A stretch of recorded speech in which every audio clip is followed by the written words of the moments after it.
E é sobre isso que a gente conversa ao vivo agora aqui no Poder Expresso com Paola Cuenca, que tem acompanhado toda essa história desde o início, desde os primeiros momentos da investigação conduzida pela Polícia Federal, passando pelo Ministério Público, Procuradoria-Geral da República, oferecimento da denúncia e agora o recebimento da denúncia, formalizando então a condição de réu para o ex-presidente Jair Bolsonaro. Paola Cuenca falando ao vivo, direto do Supremo Tribunal Federal. Seja bem-vinda, minha amiga. Boa tarde para você. Conta os detalhes. Eu queria que você desse uma geral aqui nesse julgamento, começando pelos instantes finais, a decisão final ali dos ministros e o placar consolidado.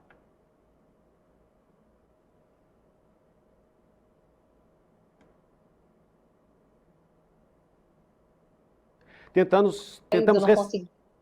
restabelecer aqui a conexão com Paola Cuenca. Na hora que eu estava, que voltou para mim aqui, ainda veio um pedacinho ali do áudio dela. Será que a gente consegue agora, produção? Pronto. Conexão restabelecida, Paola Cuenca, se você me ouviu bem. Caso não tenha ouvido, a gente repete aqui a pergunta, mas enfim, eu queria que você desse uma geral no julgamento, começando pelos instantes finais aqui e esse placar consolidado. Unanimidade, 5-0. Pois é, por 5-0. Boa tarde para você, Jesus, para todo mundo que está nos acompanhando. O julgamento ele terminou por volta de 1h da tarde, começando por volta de 9h30, então foram 3 horas e meia ali aproximadamente, quase 4 horas que a gente acompanhou de julgamento nessa quarta-feira de manhã, e a gente já tinha acompanhado uma terça-feira inteira, né, a respeito também dessa análise da denúncia. Bom, a gente teve a unanimidade, ou seja, tanto o presidente da turma, o ministro Cristiano Zanin, quanto Carmen Lúcia, Luiz Fux, Flávio Dino e o relator Alexandre de Moraes votaram para receber essa denúncia, ou seja, eles entenderam que há na denúncia feita pela Procuradoria-Geral da República os itens essenciais para entender que há necessidade, então, de se abrir uma ação penal. Eles entenderam que há ali um crime que ficou apontado, que há provas mostrando de qual seria esse crime, como ele teria sido cometido e também indícios de quais seriam as pessoas que teriam cometido os crimes. E aqui a gente está falando de 8 denunciados, o ex-presidente Jair Bolsonaro, o ex-ministro e também candidato a vice Walter Braga Neto, além de outros ministros do governo Bolsonaro, como Anderson Torres, Augusto Heleno. A gente tem também dentro desse grupo de 8 pessoas que agora são réus de um processo criminal, o próprio colaborador premiado, o ex-ajudante de ordens Mauro Cid, e também temos o ex-comandante da Marinha, o almirante Almir Garnier. Todos eles vão responder agora criminalmente por 5 crimes: golpe de Estado, tentativa de abolição do Estado Democrático de Direito, organização criminosa armada, dano qualificado e também essa deterioração do patrimônio que acabou sendo deteriorado justamente no episódio de 8 de janeiro. Essas respostas e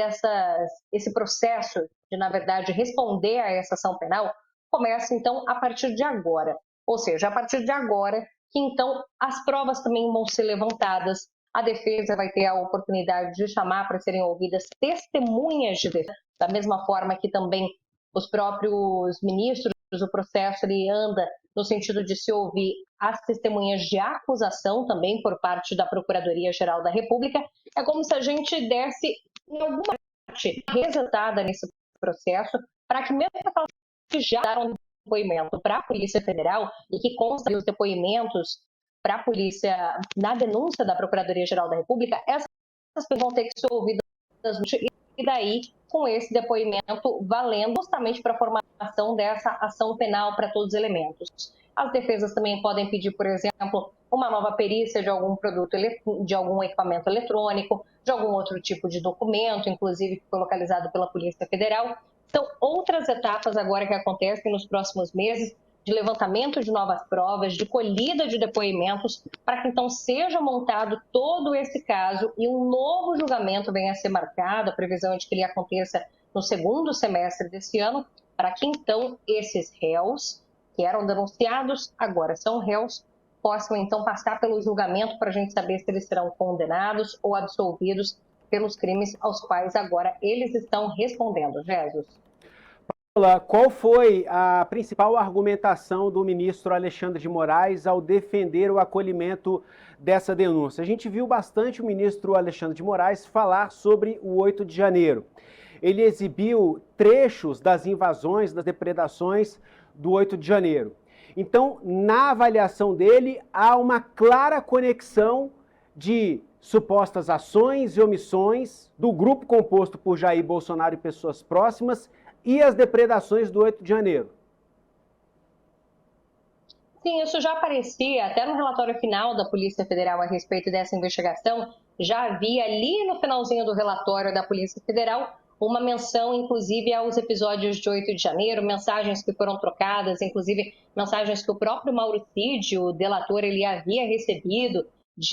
ali da esposa, por exemplo, comentando do 8 de janeiro que estava acontecendo, ou então o pessoal ali naquela expectativa, algumas mensagens que também chegaram em celulares de, olha, a gente está preparado, e aí, vai acontecer, não vai acontecer? Isso já aparecia até na investigação da Polícia Federal. A Procuradoria-Geral da República faz essa conexão do 8 de janeiro com toda uma sequência de eventos que eles colocam como uma sucessão de eventos já para descredibilizar o processo eleitoral, para criar esse tipo de desconfiança na população e então culminar nesse ato, inclusive, de atentado contra o Estado Democrático de Direito, da invasão dos prédios públicos, enfim, numa tentativa de impedir que o governo que foi eleito, inclusive já tinha tomado posse, né, Lula já havia tomado posse, continuasse, inclusive, no poder, uma tentativa de fazer com que as Forças Armadas pudessem aderir de alguma forma a essa tentativa golpista, o que aponta a Procuradoria-Geral da República, e o ministro Alexandre de Moraes, justamente no começo ainda dessa sessão, quando ele estava começando a apresentar o voto dele a respeito do acolhimento dessa denúncia,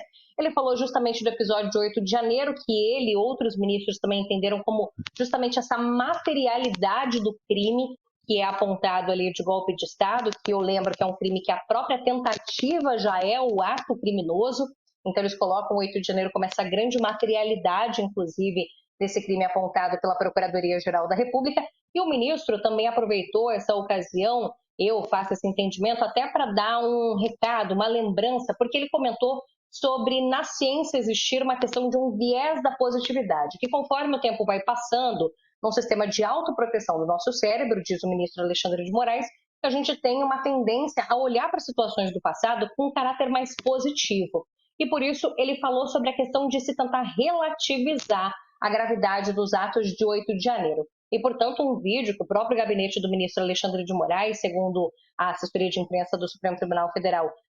preparou esse vídeo com cenas do 8 de janeiro, foi exibido justamente na apresentação do voto dele, e ele narrou, inclusive, essas imagens, comentando, olha, a gente está vendo em todas as imagens de destruição, ninguém está com Bíblia na mão, ninguém está só com um batom, ninguém está passeando, no caso do batom, fazendo uma referência ao caso de uma das denunciadas, inclusive do 8 de janeiro, que o julgamento foi paralisado por um pedido de vista do ministro Luiz Fux, estava gerando, inclusive, uma grande movimentação de parlamentares da oposição em torno desse caso,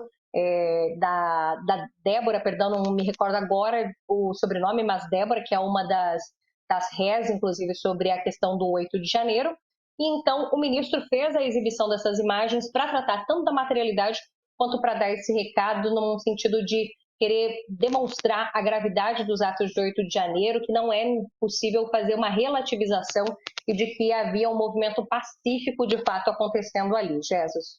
Paola, a gente percebeu algumas respostas durante as manifestações dos ministros hoje.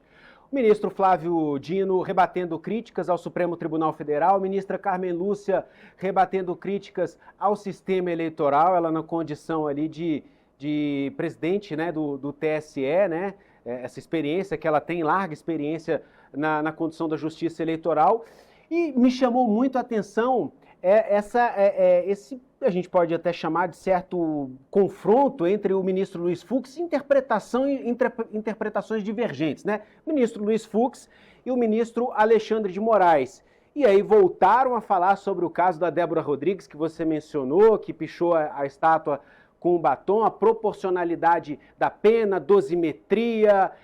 se cabe ou não aqui a imputação do crime de golpe de Estado, a abolição do Estado Democrático de Direito e por aí vai. Eu queria que você trouxesse a sua visão, você que estava lá dentro da sala de julgamentos da primeira turma, de como foi esse confronto de ideias entre o ministro Luiz Fux e o ministro Alexandre de Moraes. De fato, houve esse confronto de ideias ali entre os ministros. Não podemos dizer que é algo que nós, jornalistas, esperávamos que fosse ali acontecer naquele momento, até que o ministro Luiz Fux quisesse dar, como ele mesmo colocou ali, a sua explicação, inclusive a respeito desse pedido de vista que ele fez do processo, porque, lembrando, quando o ministro faz um pedido de vista, ele paralisa o andamento deste julgamento, porque ele diz, olha, eu preciso de mais tempo para analisar esse caso antes de dar o meu voto. Então, fica tudo paralisado. Quem já deu o voto está ali colocado, já que se trata do plenário virtual, também está ali registrado, mas o julgamento em si ele fica paralisado justamente para que um analise e depois retome, lance de novo esse processo para ele ser pautado mais uma vez para análise. Então ele deu essa explicação ali em meio ao julgamento dessa denúncia, não era algo de fato esperado, mas houve inclusive esse debate entre os ministros, mas um debate ainda com muito respeito. Moraes, claro, deu inclusive uma resposta ao ministro Luiz Fux a respeito disso. O próprio Fux ressaltou diversas vezes que entende a divergência, inclusive do ministro Alexandre de Moraes, sobre esse entendimento, mas para explicar quem está ouvindo a gente, né, pode não ter acompanhado o julgamento na íntegra, no momento em que o ministro Luiz Fux foi fazer o voto dele a respeito dessa denúncia que a gente está falando, sobre o aceite ou não da denúncia contra Bolsonaro e outros 7 denunciados, ele falou sobre 2 debates, que inclusive ele já tratou sobre como esses debates, na verdade, devem ser resolvidos na instrução processual penal, ou seja, no momento em que a ação penal já está acontecendo, porque ele já havia sinalizado que ia fazer o aceite da denúncia, mas já adiantou que tem alguns debates que ele quer fazer, inclusive, sobre, quando a gente está falando sobre 2 crimes que estão apontados ali, golpe de Estado e tentativa de abolição do Estado Democrático de Direito, uma visão até que o ministro Flávio Dino já havia colocado antes, sobre há quem entenda que no momento em que você tem uma tentativa de golpe de Estado, você automaticamente tem essa tentativa de abolição do Estado Democrático de Direito, mas no sentido de que também seria possível você fazer uma tentativa de abolição do Estado Democrático de Direito e não necessariamente incorrer no crime de golpe de Estado. Um debate sobre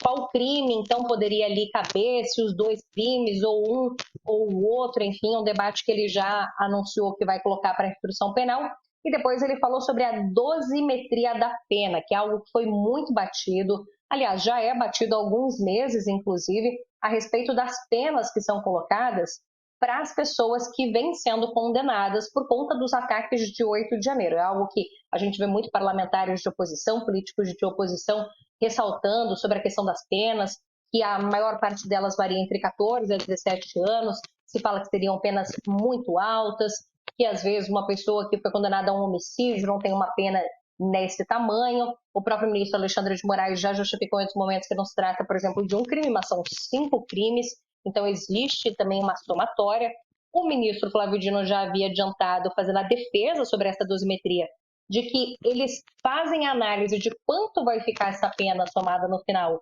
de acordo com o que está previsto na legislação, na lei, porque é a lei que define aquela faixa de 2 a 4 anos de reclusão, 6 a 12 anos, é a própria lei que está ali. Então ele falando, olha, foi o Poder Legislativo com a sanção do Poder Executivo que definiram as penas, e a gente que faz essa dosimetria, mas com base no que já está na lei, e o ministro Luiz Fux abriu essa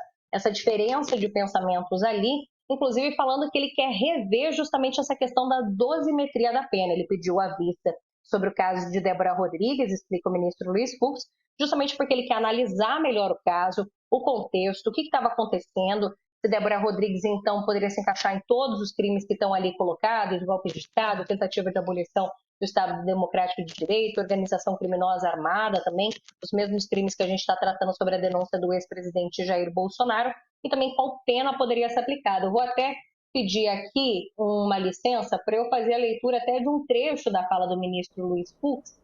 que ele chegou a falar aqui, olha, eu vou fazer uma revisão dessa dosimetria, porque se a dosimetria é inaugurada pelo legislador, ou seja, é o legislador, o Poder Legislativo que faz dosimetria no sentido de definir qual vai ser esse intervalo de penas a serem aplicadas para cada crime, né? Continua o ministro. A fixação da pena é do magistrado, e o magistrado o faz à luz da sua sensibilidade,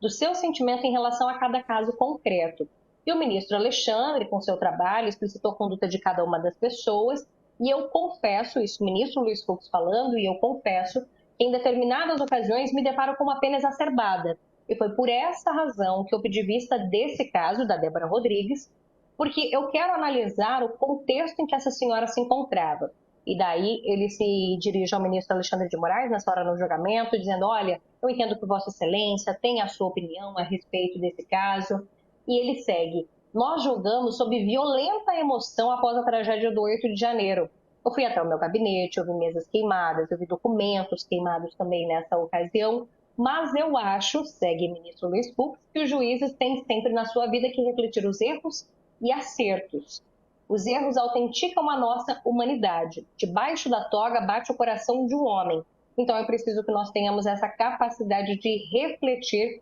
e evoluir o pensamento ou involuir, dependendo da ótica de quem vê. O ministro Alexandre de Moraes pediu a palavra depois para responder justamente esse comentário do ministro Luiz Fux, e ele falou: olha, em relação ao caso do batom, eu defendo total independência dos magistrados, eles podem se posicionar, claro, da forma que eles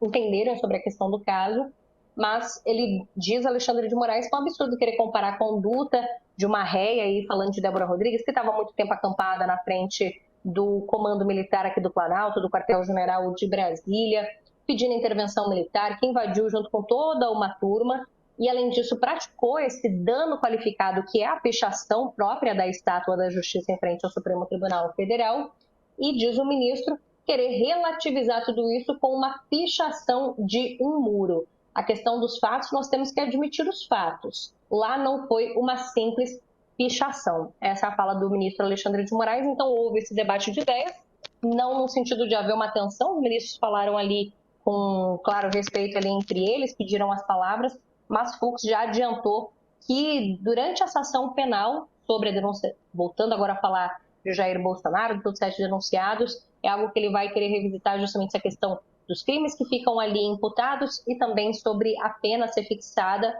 também falando sobre os casos de quem já é processado por conta da depredação do 8 de janeiro.